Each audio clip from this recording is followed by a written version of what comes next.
हरिओम। स्वागत है आप सभी का आज के इस व्याख्यान में। हम सभी लोग अनध्याय के दिनों में थोड़ा सा काव्य शास्त्र विनोदेन कालो गच्छति धीमताम ऐसा सोचते हुए काव्य शास्त्र का विनोद करते हुए समय बिताते हैं। तो आज पढ़ाई नहीं है, समझ लीजिए, थोड़ा बहुत किसी कवि की कविता का आनंद ले रहे हैं। वो कवि कौन है? श्रीहर्ष हैं। वो उन्होंने नैषधीय चरितम नाम का एक उत्कृष्ट, अति उत्कृष्ट काव्य लिखा। इस उत्कृष्ट काव्य के हम 9 श्लोक तक पढ़ चुके हैं। 10वें श्लोक में पढ़ रहे थे। 10वें श्लोक का यह जो आपको दिखाई पड़ रहा होगा, अनल्पदग्धारि पुरानलोज्ज्वलैर् निज प्रतापैर्वलयं ज्वलद्भुवः प्रदक्षिणीकृत्य जयाय सृष्टया रराज नीराजनया सराजघः। यहाँ तक इसके कुछ सरल एक संक्षिप्त अर्थ के बारे में हमने चर्चा की थी।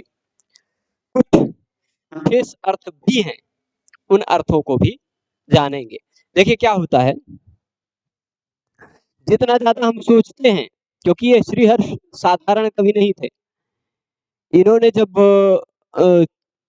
पंचनली के प्रसंग में सरस्वती के मुख से बुलवाया, अब सरस्वती के मुख से जो इसी में है प्रायः 11वें या 13वें सर्ग में, वहां सरस्वती के मुख में से बुलवाया है दमयंती स्वयंवर के प्रसंग में। तो इस तरह ही बुलवाया कि सबके समझ में ना आए।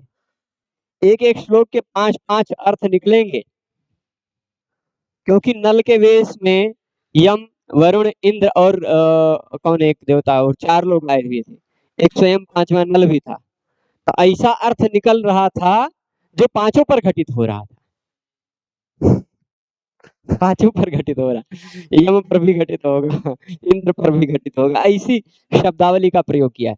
तो श्रीहर्ष उसी तरह की शब्दावली प्रयोग करेंगे। जब हम शब्दों को देखेंगे थोड़ी गंभीरता से, तो कुछ नया अर्थ, नया चमत्कार आपको मिलेगा। तो अनल्पदग्धारि पुरानलोज्ज्वलैर् निज प्रतापैर्वलयं ज्वलद्भुवः प्रदक्षिणीकृत्य जयाय सृष्टया रराज नीराजनया सराजघः। सराजघः से शुरू करते हैं। कहां से शुरू करेंगे? सराजघः से। वह कौन था? किसका प्रसंग वर्णित हो रहा है? किसके बारे में वर्णन चल रहा है? नल महाराज के बारे में वर्णन चल रहा है ना। तो ये नल महाराज कैसे थे? वह राजघ, वह राजघ थे। कौन थे? राजघ। राजानम हंति इति राजघ। ठीक, राजानम हंति, राजाओं को मारता है, अथवा ऐसा कह सकते हैं राज्ञः हंति। क्या? राजानम राजानौ राज्ञः बनता है ना। तो राज्ञः हंति अथवा राज्ञ, ये राजघः चलेगा। तो सामान्य लोगों को वो नहीं मारता था, राजाओं को मारता था। ठीक, वह राजघ था। कौन था? राजघ। रराज नीराजनया स राजघ। तो एक बात तो आपने उस राजा नल की एक विशेषता जान ली कि वह सामान्य लोगों को नहीं मारता था, राजाओं को मारता था, राजघ था। कौन था? राजघ। ठीक है। अब फिर और कैसा था, और क्या विशेषताएं थी उसमें? सह राजघः नीराजनया रराज, यह एक मुख्य वाक्य है। सह राजघः नीराजनया रराज, नीराजना के द्वारा वह सुशोभित हुआ। रराज का मतलब होता है सुशोभे, रराज का मतलब क्या है? सुशोभित हुआ। ठीक, तो देखिए शब्दावली कैसा प्रयोग की है। राजघः, रराज, नीराजनया। राज राज दिखाई पड़ रहा है ना। तो रराज ये लिट लकार का प्रयोग है। लिट लकार का सामान्यतः प्रयोग कहाँ होता है जानते हैं आप? लिट लकार का सामान्यतः प्रयोग 3 विशेषताओं से युक्त 3 विशेषताओं से युक्त काल में होता है। कैसा? वह काल या तो भूतकाल होना चाहिए, लिट लकार भूतकाल में होगा, पर वह भूतकाल आज का नहीं होना चाहिए, अनद्यतन होना चाहिए। मतलब आज का वो भूतकाल ना हो, वह राजा आज थोड़े ना सुशोभित हो रहा है, तब सुशोभित हुआ था। भूतकाल होना चाहिए, अनद्यतन, अद्यतन नहीं होना चाहिए, अनद्यतन होना चाहिए। और तीसरा, वह परोक्ष होना चाहिए, परोक्षे लिट, भूत, अनद्यतन, परोक्ष, ये तीनों विशेषताएं रहेंगी, ऐसे ही भूतकाल में प्रयोग होगा लिट लकार का। तो रराज या लिट लकार का प्रयोग है, यानी यहाँ यह कहना चाह रहे हैं कि भूतकाल में राजा नल सुशोभित हुआ था। अब वो भूतकाल की घटना आज की घटना नहीं है, क्योंकि आज सुबह मैं विद्यालय जा रहा था तो मेरी गाड़ी खराब हुई थी, ये भी आज की ही घटना है, भूतकाल की ही घटना है, ये भी भूतकाल की ही घटना है ना। हो सकता है आप सबके लिए परोक्ष की भी घटना हो, भूतकाल की भी घटना, परोक्ष की भी घटना, लेकिन अनद्यतन नहीं है, वह अद्यतन है। ठीक, आज की घटना है, तो अनद्यतन होना चाहिए। तो राजा नल अपने समय में सतयुग में रराज यानी सुशोभित हुए, यह तात्पर्य आपने ले लिया। वह राजग थे, राजग थे मतलब राजाओं को मारते थे, राजाओं का हनन करते थे, सामान्य लोगों को नहीं। राजघो राज्ञो हंति न क्षुद्रान, ऐसा नारायणी व्याख्याकार ने कहा, राज्ञो हंति, राजाओं को मारता है, राज्ञ को राज्ञों बना दिया है। ठीक है, तो वह राजाओं का हंता राजा नल नीराजनया राज, नीराजना जानते हैं किसको कहते हैं? ऐसे करते हैं ना आरती, इसी को जो षोडशोपचार पूजा करते होंगे वो जानते हैं, अथ नीराजनम कहते हैं ना, अथ नीराजनम, नीराजन करते षोडशोपचार पूजा कर्मकांड में नीराजन खोज लीजिएगा, आरती उतारना। ठीक, आरती उतारने को नीराजन कहा जाता है। तो वह राजग राजा नल नीराजना से सुशोभित हुआ, आरती से सुशोभित हुआ। अब कैसे आरती से सुशोभित हुआ? राजा नल की आरती किसी ने की या राजा नल ने किसी की आरती की? कैसी आरती से वह सुशोभित हुआ? वो खुद आरती की थाली को हाथ में लेके सुशोभित हुआ या कुछ लोग उसके सामने आरती की थाल लेके सुशोभित हुए? ठीक, ऐसा लिया जा सकता है ना, ऐसा प्रश्न उठता है कि नहीं? तो कहते हैं कि वह नीराजना से तो सुशोभित हुआ, पर किसकी नीराजना से? जयाय, जयाय सृष्टया नीराजनया, नीराजनया में तृतीया है तो सृष्टया में तृतीया है, वहां से संबंध लीजिएगा। कैसी नीराजना है? जय के लिए, विजय के लिए, जय मतलब विजय। जब वह जीतता था तब उसकी आरती होती थी, या युद्ध भूमि के लिए जाता था तो भी आरती करके भेजती थी, है ना, होता है कि नहीं? जीत गया तो भी आरती होगी, जीतने के लिए जा रहा है तो भी आरती होगी। अब आप चाहे जौन वाला अर्थ ले लीजिए, चाहे वह युद्ध के लिए जा रहा था तो उसकी नीराजना हुई, नीराजना से वह सुशोभित हुआ, चाहे वह जीत गया उससे उसकी आरती हुई, उससे सुशोभित हुआ। ठीक, ऐसे कई तरह से अर्थ लेंगे। ये तो क्या है, कवि करोति काव्यानि रसम जानाति पंडिता, कवि कविताओं को लिखता है, उस कवि के कविताओं में कितना रस, कहाँ कौन सा अर्थ छिपा हुआ, वो पंडित लोग विचारें। ठीक है, तो जयाय सृष्टया, जय के लिए जो सृष्ट है, बनाई गई है, ऐसी नीराजना से वह सुरराज सुशोभित हुआ। ठीक, अब पहले उसने कुछ दूसरा किया तब नीराजना से रराज। पहले क्या किया? प्रदक्षिणीकृत्य, पहले पूरी धरती की प्रदक्षिणा की उसने, पहले पूरी धरती की प्रदक्षिणा की। क्यों? अब भाई वो पूरी धरती की प्रदक्षिणा करेगा तो वह स्वयं तेजस्वी है, परम तेजस्वी राजा नल था ना। सरासिरासीन महसाम महोज्वला, महान उज्जवल तेज का राशि था, वह तेजो राशि था नल, तो वह स्वयं तेजस्वी तेज की राशि था, और उसने पूरी धरती की प्रदक्षिणा की, मतलब उसके तेज से मानो पूरी धरती की आरती हो गई, ये भी अर्थ लिया जा सकता है। लिया जा सकता है ना।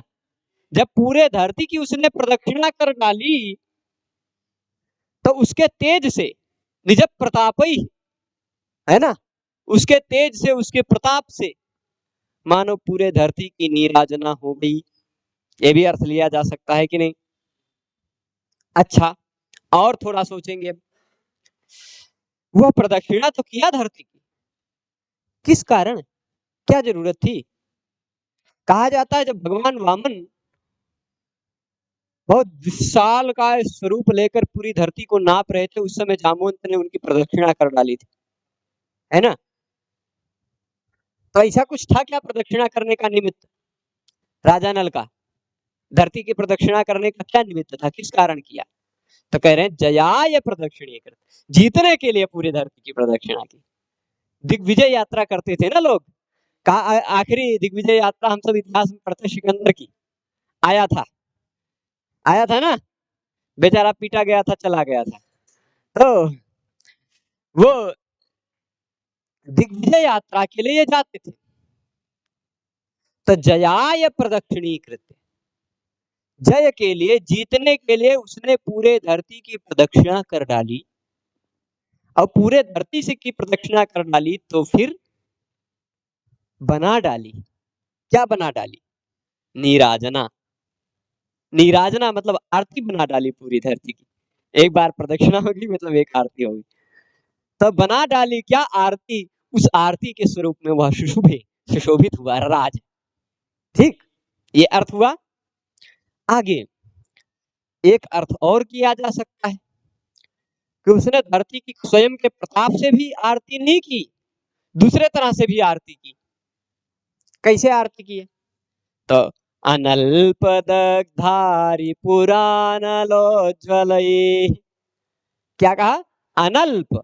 अल्प मतलब जानते हैं आप, अल्प का मतलब क्या होता है, थोड़ा। अनल्प मतलब अत्यधिक, न अल्पम अनल्पम, है ना।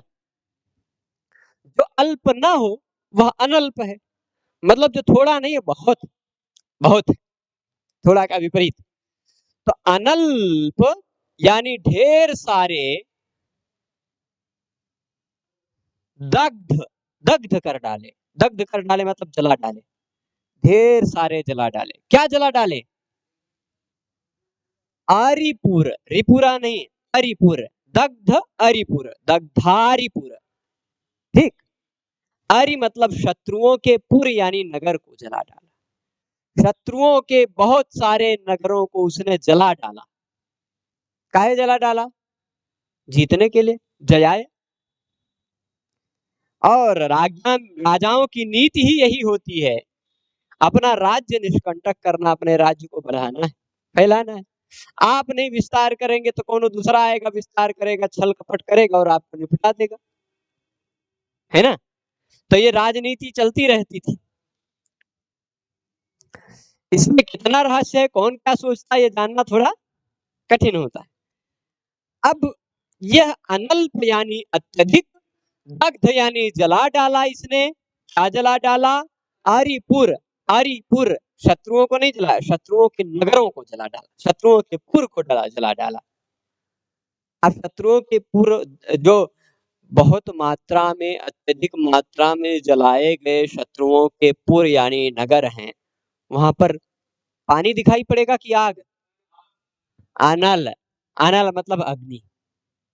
ठीक, तो जो जल रहे थे उसमें से उड़ रही थी जो अग्नि, अब जड़ती देखिए, यहाँ मेरे चेहरे पे कुछ चमक दिखाई पड़ रहा है ना। क्यों दिखाई पड़ रहा है, क्योंकि सामने से लाइट जल रही है। अभी लाइट बुझ जाए तो करिया हो जाएगा चेहरा, हो जाएगा ना। तो जब वह शत्रुओं के नगरों को जलाता था तो नगरों के जलने के कारण उसकी आग से उसका चेहरा उज्जवल हो जाता था, उज्जवल हो जाता था, चमकता था। तो अनल्पदग्धारि पुरानलोज्ज्वलै, उसके अनल से जो स्वयं उज्जवल हो गया था, अथवा वह उज्जवल नहीं हुआ था, उसके प्रताप ही उज्जवल हो गए थे, है ना। वह स्वयं उज्जवल नहीं हुआ था, उसके प्रताप ही उज्जवल हो गए थे। वो इतना प्रतापी हो गया था कि जिस नगर में आएगा वहां समाप्त करके जाएगा। या तो शरणागत हो जाओ या तो खत्म हो जाओ, है ना। गोविंदाय नमो नमः हो जाने की तैयारी कर लो। तो वह अत्यधिक जला दिए गए शत्रुओं के नगरों के द्वारा, उस नगरों में जो जल रही थी आग, उस आग से ही उज्जवल हो गया था जिसका स्वयं का प्रताप। अब शत्रुओं के नगरों में गया, जलाया, उससे उज्जवल हुआ उसका प्रताप। दूसरे नगर में गया, जलाया, उससे उज्जवल हुआ प्रताप। ऐसे जब पूरी धरती की उसने प्रदक्षिणा कर ली तो सब तरफ जलती हुई एक नीराजना कर डाली। ठीक, तो पूरी धरती की एकाएक नीराजना मतलब एक आरती कर डाली, ऐसे जलते जलते कर डाली ना, पूरी धरती की प्रदक्षिणा हो गई। तो राज नीराजनया स राजग। तो अब निज प्रताप ही अपने निज के जो अत्यधिक शत्रुओं के, अत्यधिक जलाए हुए शत्रुओं के नगरों के अग्नि के द्वारा जो उज्जवल हो गया है, ऐसा उसका निज का प्रताप, उस स्वयं के प्रताप से जलता हुआ भूमंडल का उसने वलय बना डाला। ठीक, निज प्रतापैर वलयम जलद भुवः। जलद मतलब जलता हुआ, भुवः मतलब पृथ्वी का मंडल, भूमंडल पृथ्वी का मंडल जलता हुआ बना डाला। कैसे बना डाला? अपने प्रताप से। ठीक, अपने प्रताप से यह भूमंडल जलता हुआ बना डाला, बना डाला। अब फिर जब भूमंडल का एक वलय मतलब घेरा बन गया, वह घेरा कैसा था? मानो जयाय प्रदक्षिणीकृत, जीतने के लिए प्रदक्षिणा किया और उसी से बना डाला नीराजना, और उसी से वह राजघा सुशुभे, वह राजग, वह राजाओं का हंता सुशोभित हुआ। अब एक अर्थ और देखिए, नीराजना शब्द में एक श्लेष, सामान्य अर्थ तो समझ गए हैं आप। नीराजना शब्द में मुझे जो ध्यान में आता है वो बताते हैं। नीराजना शब्द में एक श्लेष, जब पूरे धरती पर उसने राजाओं को खत्म कर दिया, राजग है, तब पूरे धरती पे राजा बने, बचे। अब चले निर धन राज, निर और राज जोड़िए, रोरी से इस रा का लोप होगा और ढलो पे पूर्व से दीर्घोणा से ये नीराज। ठीक, तो नीराज मतलब राजाओं का अभाव, राजाओं का अभाव कर डाला। इससे क्या होगा? तत्करोति तदा चष्टे से णिच हो जाएगा, नीराज से तत्करोति तदा चष्टे से णिच हो जाएगा, तो नीराज ही बन जाएगा। और नीराज जो ये देखिए णिच होने के बाद ऐसा बन जाएगा। और फिर उसके बाद न्यासस्रंथो युच, न्यासस्रंथो युच, इस सूत्र से इससे नीराज से युच प्रत्यय होकर यू बचेगा, यू बचेगा। ठीक, और नेर नीति से जो यह णिच प्रत्यय का ई हुआ है वह लुप्त हो जाएगा, नीराज यू। युवोर अनाकौ से यू के स्थान पर अन हो जाएगा।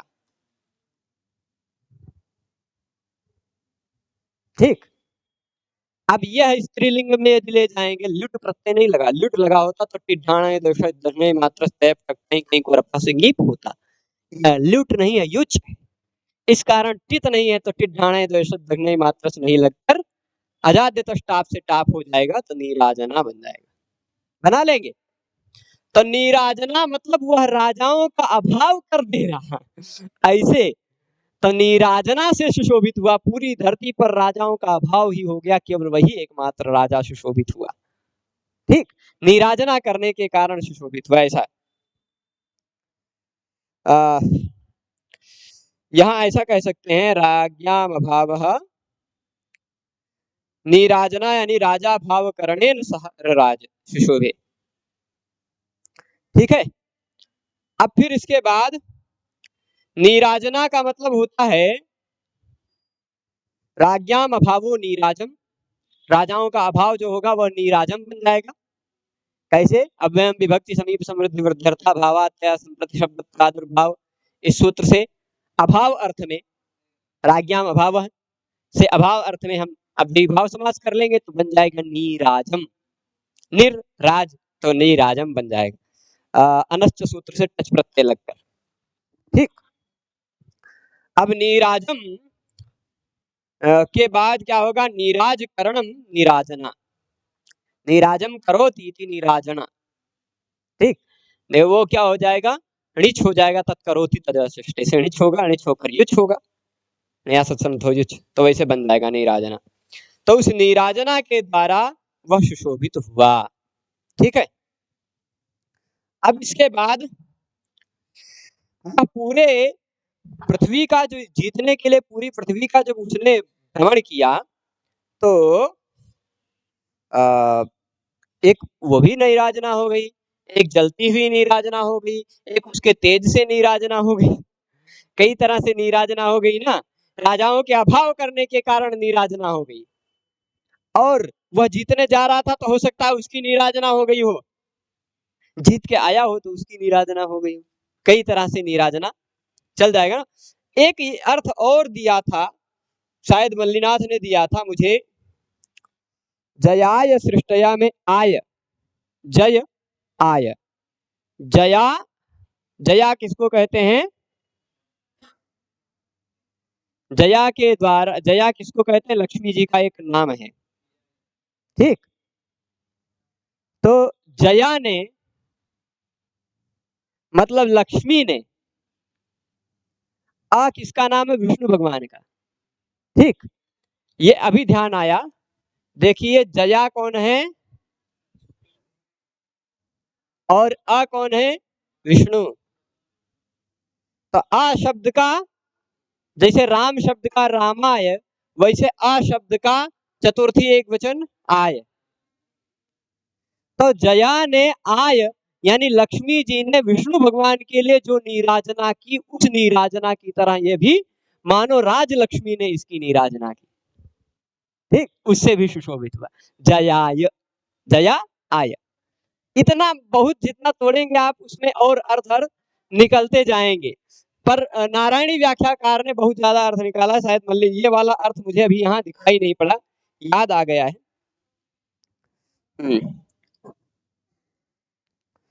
चलेगा, कोई बात नहीं। तो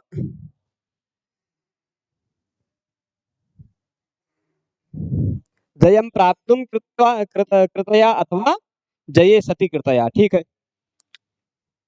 कोई दिक्कत नहीं। विजयाय किम भूतम बलयम, ये भी हो गया, कोई दिक्कत नहीं। लगभग जितने अर्थ आ रहे थे उतने अर्थ हो गए। यहाँ इन्होंने वो वाला अर्थ नहीं दिया है नारायणी व्याख्याकार ने। हो सकता है मेरी नजर में उतने ऊपरी नजर में नहीं पड़ रहा हो, मैं केवल उसी दृष्टि से, सिंहावलोकन की दृष्टि से देख रहा हूँ ना। तो अब इसके बाद अगला अगला श्लोक और भी मजेदार है। निवारितास्तेन महीतले खिले निरीति भावं गमिते वृष्टयः न तत्यजुर्नूनमनन्यविश्रमाः प्रतीपभूपाल मृगीदृशां दृशः। ठीक है, ये निवारितास्तेन महीतले खिले, अखिले महीतले, अखिल मतलब संपूर्ण, महीतल मतलब भूतल, मही मतलब भू। देखिए मैं जो शब्द एक ध्यान से सुनिएगा, ये और मजेदार श्लोक है। आप सबको लगेगा कि कवि कितना सोचता है, ये देखिएगा कितना सोचते हैं। जब वह पूरी धरती पर राजगह हो गया, पूरी धरती के सारे राजाओं को मार डाला, अकेले राजा बचा, तो उसने क्या किया? उसने अखिले महीतले, संपूर्ण भूतल पर, केवल यही नहीं कि अयोध्या में था तो अयोध्या ने हस्तिनापुर में था तो खाली हस्तिनापुर की ईतियों को समाप्त किया, पूरे भूतल पर, अखिले भूतले क्या कर डाला? निवारित कर डाला। पूरे भूतल पर निवारित कर डाला। निवारण करना मतलब हटाना, निवारण करना का मतलब क्या होता है? हटाना। तो पूरे भूतल से हटा डाला, किसको हटा डाला? ईतयः। ईतयः कहाँ गया? अतिवृष्टयः। अतिवृष्टयः निवारिता। अतिवृष्टयः निवारिता। पूरे धरती से उसने अतिवृष्टि को निवारित कर डाला। अच्छा, आप जानते हैं कुछ ईति होती, ईति समस्या, विपदा। ईति किसको कहते हैं? भूकंप आ जाना, अतिवृष्टि हो जाना, अनावृष्टि हो जाना, सूखा पड़ जाना, झंझावात आ जाना, ये सब क्या है? ईति है। ठीक, ये सब क्या है? ईति है। पर राजा नल के समय में पूरी धरती पर कोई ईति ही नहीं बची थी। क्या नहीं बचा था? निरीति हो गया था। ईति यानी समस्या बची ही नहीं थी। ठीक, क्या हो गया? अखिले महीतले निरीति भावम गमिते। संपूर्ण धरती को जब उसने निरीति भाव तक पहुंचा डाला, कहां तक पहुंचा डाला? निरीति भाव में पहुंचा डाला, मतलब ईति को समाप्त कर डाला। ईति मतलब, यहाँ ईति का मतलब क्या है? हाँ, यहाँ ईति के और कुछ उदाहरण नहीं दिए, पर अतिवृष्टि, अनावृष्टि, झंझावात, भूकंप इत्यादि जो होते हैं, जलप्लव इत्यादि, वो ईति है। ठीक, तो अब ध्यान दीजिएगा, यहाँ जब उसने निवारित कर डाला, जब राजा नल ने निवारित कर डाला, किसने निवारित कर डाला? तेन निवारिता। तेन मतलब उस राजा नल ने निवारित कर डाला, रोक डाला। कहां से रोक डाला? कहां से भगा डाला? तो अखिले महीतले, पूरी धरती से भगा डाला। और पूरी धरती पर निरीति भाव पहुंचा दिया। निरीति भाव मतलब अतिवृष्टि, अनावृष्टि, झंझावात, चक्रवात, भूकंप इत्यादि की समस्या ही समाप्त कर डाली पूरी धरती से। ये सब कुछ प्रभाव होता है। यदि राजा ठीक है तो उसके प्रभाव से धरती भी सस्य संपन्ना होती है, धरती भी देती है संपत्ति। और यदि राजा कुचक्री है तो ये सब विपदाएं भी आती है। ठीक है, आती है। तो कारण कई होते हैं विपदाओं के। तो अब देखिएगा, पूरी धरती पर ऐसा सुशासन चलाया कि निरीति भाव हो गया, नीतियां समाप्त हो गई। नीतियां समाप्त हो गई तो फिर अतिवृष्टियों को कहीं जगह मिलेगी क्या पूरी धरती पर? अतिवृष्टि, अब कभी कभी क्या होता है, असम इत्यादि क्षेत्रों में, विशेष करके पर्वतीय क्षेत्रों में कभी कभी इतनी अतिवृष्टि हो जाती है कि बाढ़ आ जाता है। कभी कहते हैं बादल फट गया, कभी कहते हैं भूस्खलन हो गया, पूरे पता चलता है गांव का गांव गायब हो जाता है, पूरा पूरा शहर गायब हो जाता है ना। किसके कारण? अतिवृष्टि के कारण होता है ना। पर जब राजा नल ने पूरी धरती पर निरीति भाव कर दिया, ईतियों को ही समाप्त कर डाला, तो बेचारों को जो निवारित हो चुकी थी ऐसी अतिवृष्टियां उनको और कहीं जगह नहीं मिला। कैसी हो गई वो? अनन्य विश्रमा। अन्य विश्रम, जैसे मान लीजिए मैं यहाँ विश्राम कर रहा हूँ, यहाँ से कोई मुझे उठा के भगा देगा कि यहाँ से भागो, तो हम अपने कमरे में जाके आराम करने लग जाएंगे। वहां से कोई भगाएगा, अपने विद्यालय में चले जाएंगे, किसी दूसरे कमरे पे चले जाएंगे, जगह तो खोज लेंगे ना अपने रुकने के लिए। पर जब पूरी धरती पर से भगा दिया गया ईटियों को, तब कहाँ जगह मिलेगी? अन्य विश्राम का स्थान नहीं मिला। अनन्य विश्रमा अतिवृष्टया हो गई। तो अतिवृष्टियों को और कहीं जगह विश्राम करने का नहीं मिला, पूरी धरती से भगा दिया गया था उनको। तो हुआ क्या? जब पूरी धरती से उनको भगा दिया गया, कहीं उनको विश्राम करने का स्थान नहीं मिला, तो उन्होंने क्या किया? प्रतीप भूपाल मृगी दृशाम दृशः न तत्यजुः। यहाँ उत्प्रेक्षा है, नूनम न तत्यजुर्नूनम अनन्य विश्रमा प्रतीप भूपाल मृगी दृशम दृशाम दृशा मन्ये शंके ध्रुवम प्रायो नूनमित्येवमादयः उत्प्रेक्षावाचका शब्दा इव शब्दोपि तादृशः। साहित्य दर्पण में विश्वनाथ ने कहा है कि मन्ये शंके ध्रुवम प्रायः नूनम इत्यादि शब्दों का प्रयोग करके कहीं संभावना की जा रही हो, इव शब्द का भी प्रयोग करके कहीं संभावना की जा रही हो, तो वहां निश्चित ही उत्प्रेक्षा अलंकार है। तो यहाँ संभावना क्या की जा रही है, थोड़ा करुण रस अंतिम चरण में आएगा, आप सबके हृदय में थोड़ी सी संवेदना आएगी। पर अब देख लीजिए, जब उसने पूरी धरती से निवारित कर दिया, पूरी धरती से उनको कहीं जगह ही नहीं मिला अतिवृष्टियों को, क्योंकि पूरी धरती पर निरीति भाव हो गया था, सारी इतियां ही खत्म हो गई।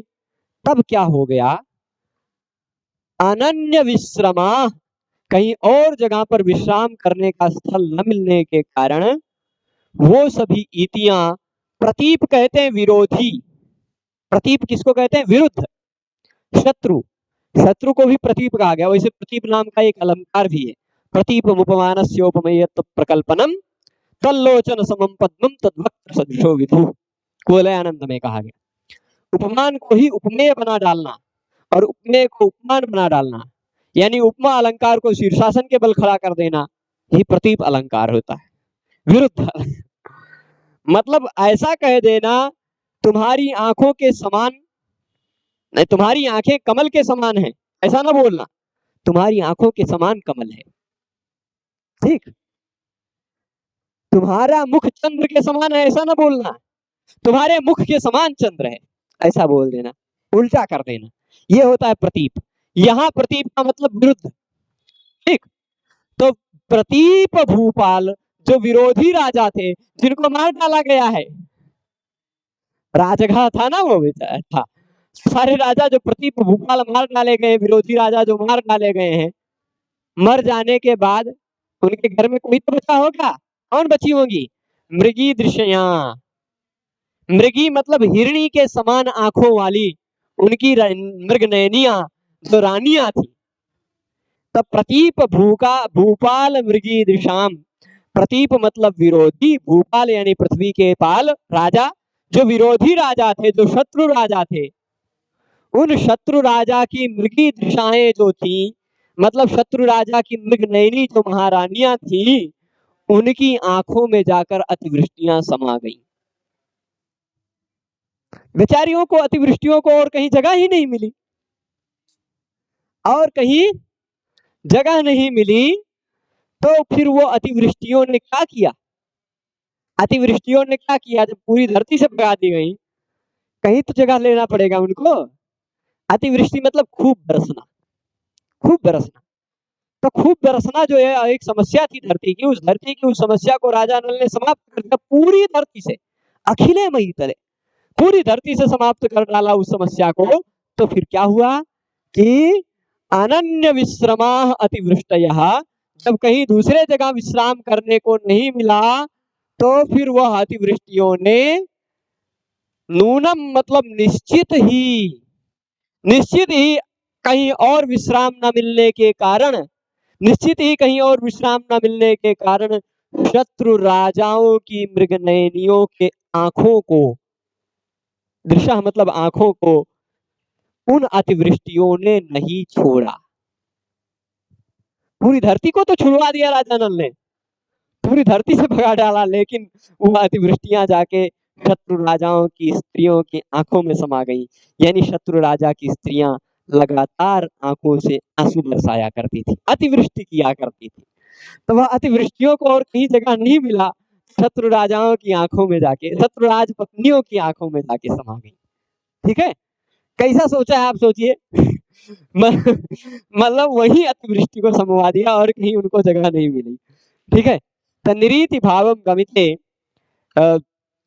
क्या हो गया, राष्ट्र, इसका व्यंग्य क्या होता है, इसका व्यंग्य ये निकलता है कि राजा नल के राष्ट्र में, पूरी धरती पर इतियां नहीं थी, समस्या नहीं थी, ये व्यंग्य था। और राजा नल का दुर्भाग्य से यदि कोई शत्रु हो गया तो उसकी पत्नियां रोती ही रहती थी, ये व्यंग्य। पर सीधी सी इस बात को कि धरती पर जैसे रामायण में भी, वाल्मीकि रामायण में भी, न पुत्र मरणम केचित् द्रक्ष्यन्ति पुरुषाः क्वचित् नार्यश्चा विधवा नित्यं भविष्यन्ति पतिव्रताः। बहुत सारी विशेषताएं बताई गई हैं। नगराणि च राष्ट्राणि धन धान्य युतानि च नित्यं प्रमुदिताः सर्वे यथा कृतयुगे तथा, बहुत सारी बातें। मतलब पूरा कहीं भी किसी को कोई भी समस्या नहीं थी राम राज्य में। वैसे यहाँ भी वर्णन कर दिया गया कि पूरी धरती पर कोई समस्या ही नहीं रही, सीधी बात, नीतियां समाप्त हो गई।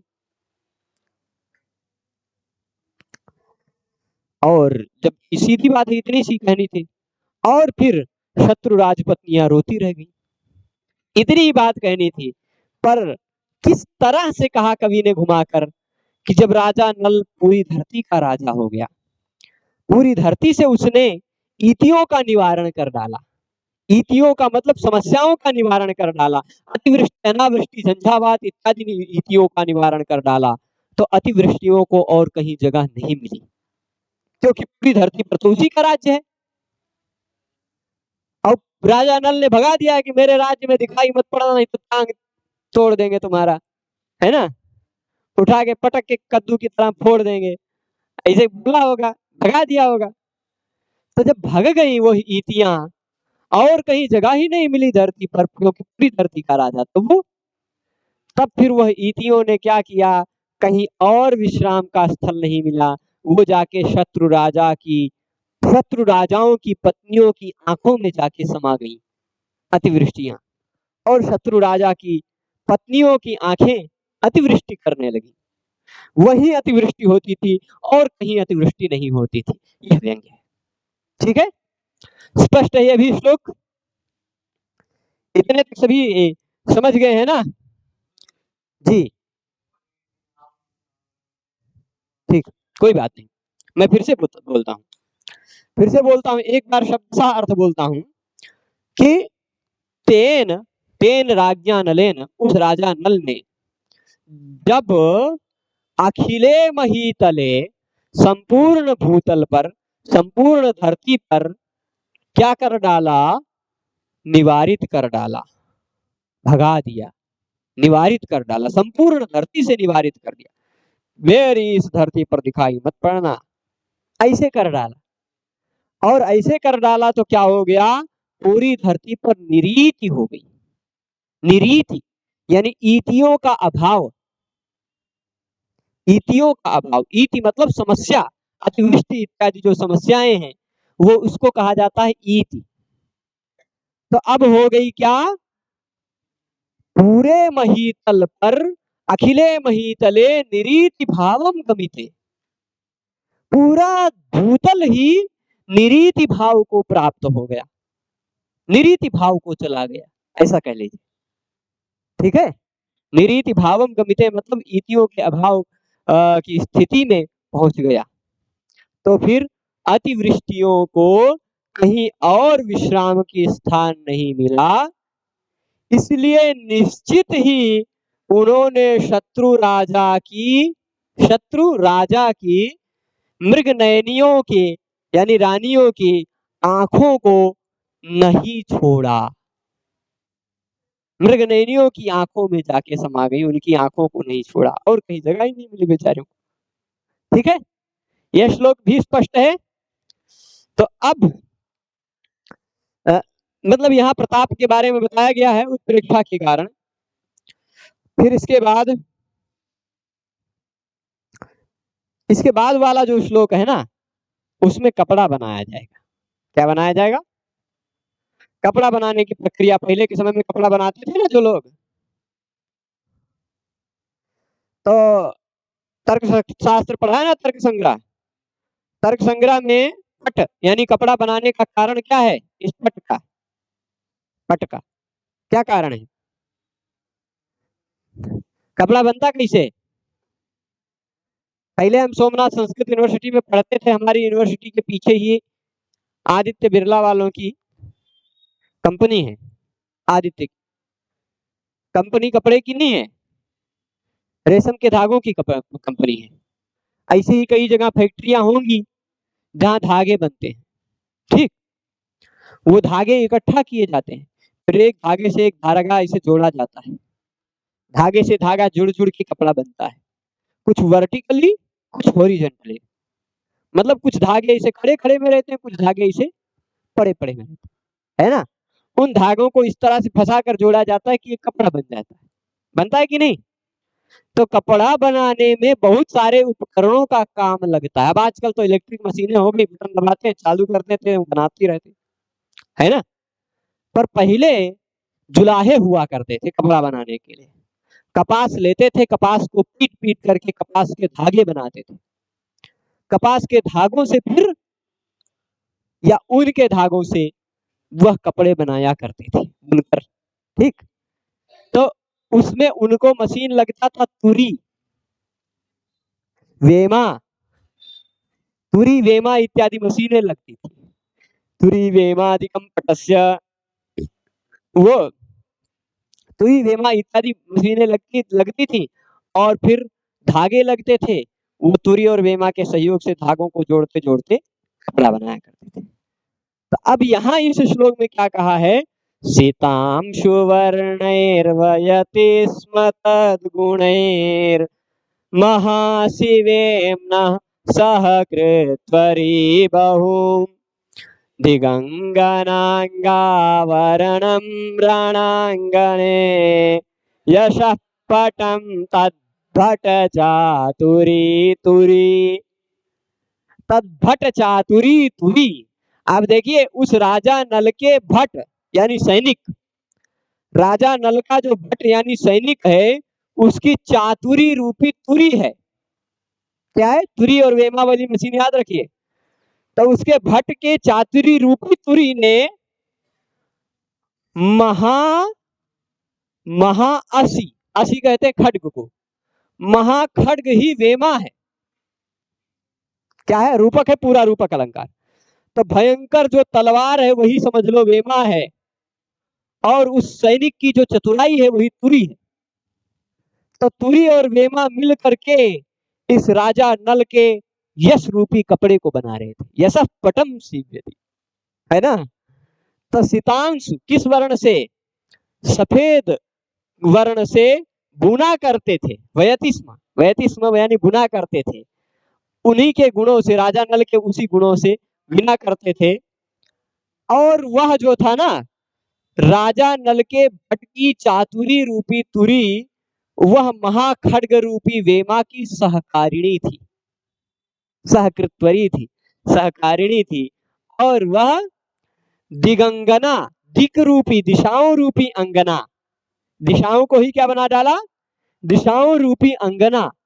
अब समझ लो पूरी चारों दिशाएं, आठों दिशाएं या 10 दिशाएं अंगना है। क्या है, सुंदरियां है। आठों दिशाएं समझ लो सुंदरियां है, दिगंगना है। तो आठों दिशाओं रूपी सुंदरियों को पहनने के लिए कुछ कपड़ा तो चाहिए ना। तो कपड़ा कौन बुन रहा था, राजा नल के सैनिकों के चतुराई रूपी तुरी, और राजा नल के सैनिकों के या राजा नल के हाथ में जो महासी है खड्ग, ये दोनों शत्रुओं को चीरते फाड़ते पूरे दिशाओं में, सभी दिशाओं में दिशाओं रूपी अंगनाओं का आवरण बनाया करते थे। आवरण, उनको ढकने के लिए, दिगंगनाओं के दिशा रूपी अंगनाओं के अंग का आवरण करने के लिए, उनके अंग को ढकने के लिए, कहां पर, रणांगणे, रण रूपी प्रांगण में, युद्ध भूमि रूपी प्रांगण में यश रूपी कपड़ा बनाकर तैयार करती थी। राजा नल का यश फैला दिया करती थी। तो वही राजा नल का यश ही सारी दिशाओं में फैल जाया करता था, यानी दिशा रूपी अंगनाओं का वही यश रूपी कपड़ा उनको ढकने के लिए बनवाया करता था। इसमें बहुत सारे और भाव हैं, इसको अग्रिम व्याख्यान में देखा जाएगा, ठीक है। इसमें बहुत सारा व्याकरण का भी अंश है, सहकृत्वरी इत्यादि में सहेचा इत्यादि है ना। पर सामान्यतः आपने समझा कि ये पूरा रूपक है, जहां जो ना हो वहां ऐसी संभावना करके रूपक लिया जाता है। यश रूपी कपड़ा, तलवार रूपी, महाखड्ग रूपी वेमा, चतुराई रूपी तुरी बुन रही थी, ठीक है। ये ऐसे पूरा का पूरा रूपक अलंकार का उदाहरण है, इसको फिर समझा जाएगा। सभी लोग पूरे पाठ में जुड़े रहे, उसके लिए सभी को बहुत बहुत धन्यवाद। नमो नमः।